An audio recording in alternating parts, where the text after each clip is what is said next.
What's the most heartbreaking thing your parents ever did to you? My folks never really wanted children, and I was the proof of that. I was the only kid, and from what I gathered over the years, I was more of a surprise than a plan. According to what little my extended family has shared, things were alright when I was small, back when I still had that innocent look that made people smile. But as I got older and started losing that cute phase, my parents seemed to lose interest in being around me. They both ran their own business, something they built together, and that business was everything to them. It always came before me, no matter what. We did not have relatives nearby either. Everyone else lived in different states, and I barely even knew they existed until I was much older. So growing up, I was mostly alone, raised more by cartoons and schoolteachers than by my own parents. By the time I was in my teens, my birthdays were just another day. My parents would hand me some money and tell me to go buy what I wanted. That same attitude carried through to Christmas and school supply shopping. Once I turned 10, they stopped buying Christmas trees altogether. I ended up begging them to at least get a fake one that I could put together myself every year, and they gave in to that. When I turned 16, I asked if I could work at their business part-time. I figured maybe it would help us bond or at least give me some income, but they shot me down instantly. Said they had no open positions, but the way they said it felt more like they just did not want me around. When I turned 18, they told me flat out that now I was legally an adult, they expected me to move out as soon as I could. At the time, I was still in high school and only working part-time, so there was no way I had enough saved to move out or go to college. Not long after graduation, they handed me an actual eviction notice with a 30-day deadline. No help, no discussion. I had to ask a friend's dad, who had a truck, to help me move what little I had. I ended up renting a tiny apartment and working retail to get by. I had zero real-world experience and definitely no time or money for college. A few months in, I got fired from that retail job. My boss just had it out for me and wrote me up for every minor thing until he found a reason to let me go. I ran out of money fast, mostly because I had no clue how to manage it, and I could not find another job quickly enough. Eventually, I lost the apartment. I had nowhere to go, so I went back to my parents and begged for help. I was not asking for a free ride, just a place to stay for a little while so I could figure things out, but they refused to take me in. Not even for a short time. I ended up homeless. I lived in a tent in someone's backyard while winter rolled in. All my friends were off at college, starting their lives in other places, and I was barely surviving, picking up whatever work I could just to eat. What saved me was a neighbor of my parents finding out I was living in that tent. She offered me a place to stay so I would not freeze to death. She also helped me press my parents for information about the rest of our family, people I had never been allowed to contact. My parents were hesitant and only gave in after a lot of pushing. I think they were afraid of being judged if anyone knew how badly they had treated me. Eventually, they handed over a list of phone numbers and told me never to contact them again. I reached out to my grandparents on my father's side, and to my surprise, they were thrilled to hear from me. They had not seen me since I was a baby. Once I told them everything that had happened, they bought me a plane ticket and flew me out to live with them. They basically took me in as their own. When I left for the airport, my parents did not even show up, even though they were invited. I did not hear from them again for nearly 10 years. My grandparents were disgusted by how my parents had treated me. They ended up cutting them out of their wills completely. I heard my parents were furious when they found out, but I figured it did not matter since they had their own business and money. That turned out to be a huge miscalculation. After about a year of living with my grandparents, I got on my feet. I saved up enough to enroll in community college, earned an associate's degree, got a steady job, and eventually, my grandparents offered to sell me their house when they decided to retire to Arizona.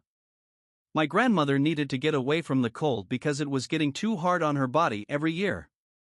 I was sad to see them go, but I bought the house happily. They sold it to me for 1/3 of what it was worth, and I should have it paid off soon. My job had me traveling a lot back then, so I was away from home for weeks at a time.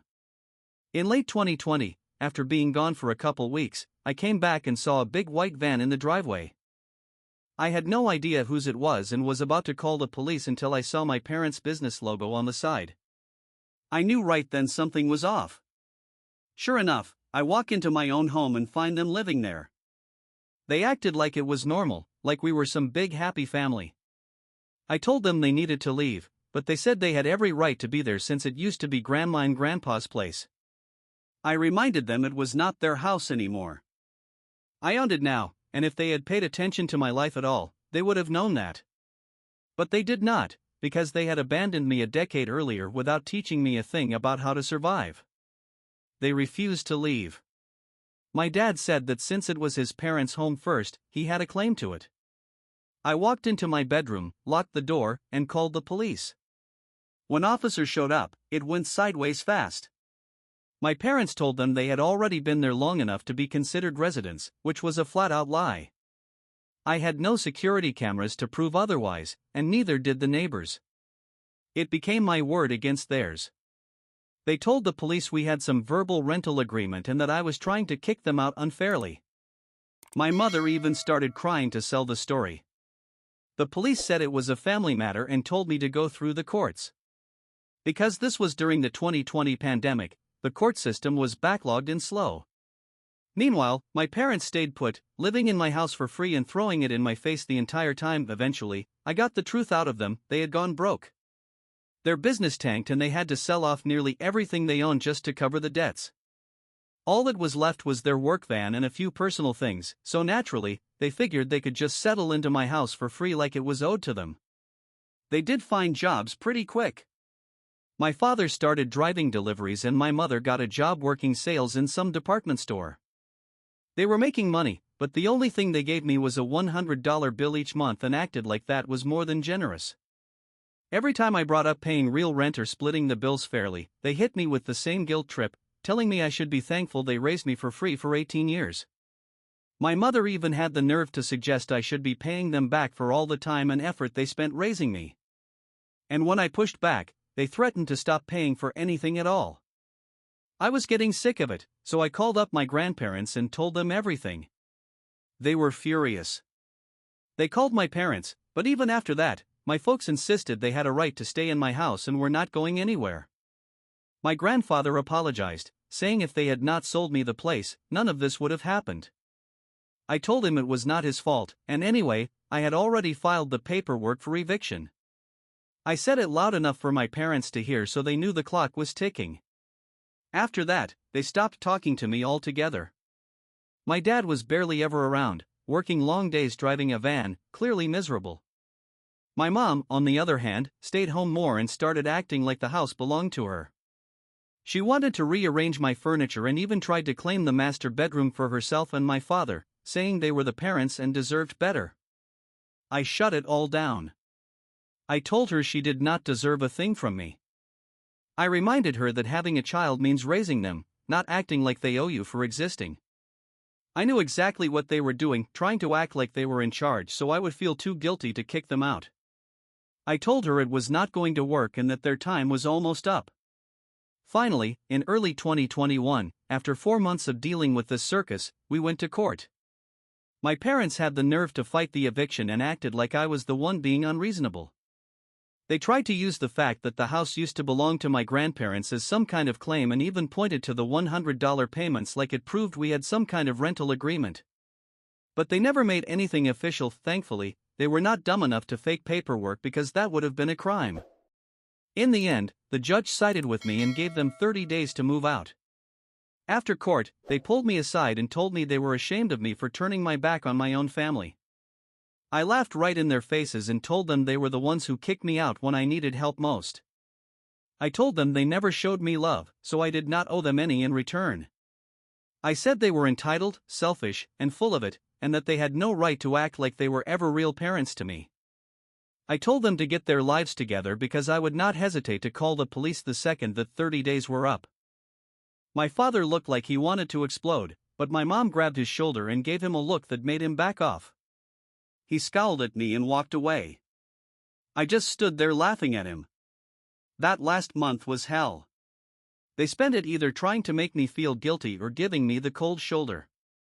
I put a big calendar in the living room and crossed off each day with a red marker.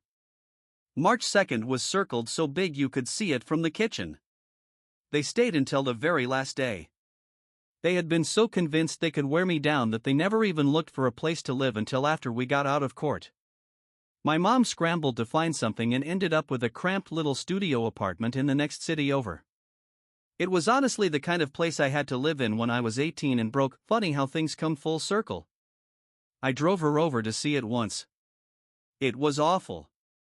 The walls were this disgusting shade of green, the carpet looked like it was from the 1990s, and the only window looked straight into a brick wall. No dishwasher, a stove barely big enough to cook on, and the toilet looked like it had seen better days. We could hear people yelling through the walls while we stood there. My mother kept giving me this pitiful look, like she was trying to make me feel bad. I ignored it completely.